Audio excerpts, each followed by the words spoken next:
Now to the tense negotiations between the U.S. and Ukraine over its war with Russia. The Trump administration demanding access to Ukraine's valuable natural resources as payment for military aid. And tonight, new details about a counterproposal from Ukraine.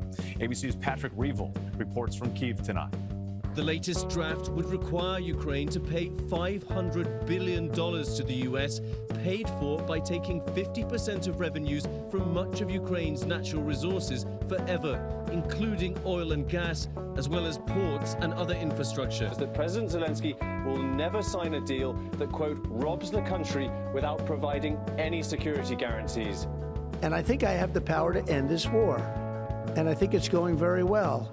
But today I heard, oh, well, we weren't invited. Well, you've been there for 3 years. You should have ended it 3 years. You should have never started it. You could have made a deal. I could have made a deal for Ukraine that would have given them almost all of the land, everything, almost all of the land, and no people would have been killed, and no city would have been demolished, and not one dome would have been knocked down.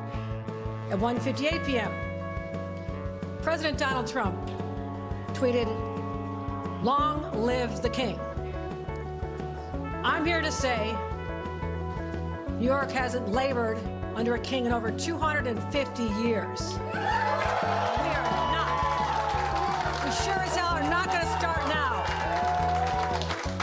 On Capitol Hill, Senate lawmakers pulling an all-nighter working to pass a $340 billion budget resolution, talking about your money and how to use it. There are some major implications here that will affect millions of Americans. So there's the Senate plan, and there is the Trump-favored plan.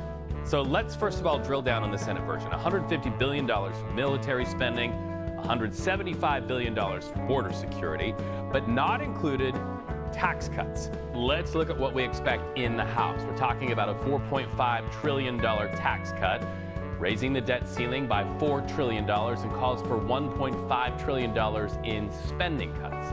And there's a new man in charge of the FBI in the United States. His name is Kash Patel. He's a former federal prosecutor and longtime Trump loyalist. He has said in the past he might use the FBI's resources to go after Trump's political rivals and journalists. He was confirmed for a 10-year term by the Senate yesterday.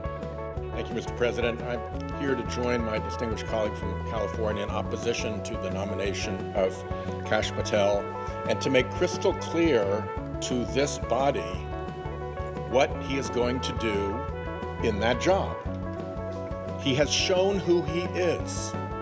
So when these things go wrong, I want to be absolutely clear that our Republican friends were warned. The federal firings reaching top Pentagon officials overnight. President Trump firing the chairman of the Joint Chiefs of Staff. This is an unprecedented purge of military leadership. The president is firing the highest-ranking military officer in this country and other senior leaders. It is sending shockwaves through the Pentagon. Now, the president hasn't directly said why he's firing them. Brown was nominated by Trump in his first term, which made him the first black chief of staff for the Air Force. I want to be judged based on my own accomplishments, based on my merits, and given an opportunity. That's all I've asked for throughout my, growing up. That's what I've asked for throughout my Air Force career. And hopefully, I'm sitting in this chair as the chairman of the Joint Chiefs not because I'm African American, because I'm a quality officer. Trump nominating as his replacement Dan Kane, a retired 3-star Air Force general who has never served in a 4-star position. CDC workers working on the bird flu being fired by DOJ and then having to be rehired when someone realizes, oh gosh, we need those people. Why is the supposedly conservative party taking such a radical and extremist and sloppy approach to this? Representing our Commonwealth has been the honor of a lifetime. I will not seek this honor an 8th time. My current term in the Senate will be my last. Should I run again? You tell me. There's your controversy right there. There's your controversy. We want Trump in 28. That's what they can't stand. A man like Trump comes along only once or twice in a country's history, right? We want Trump.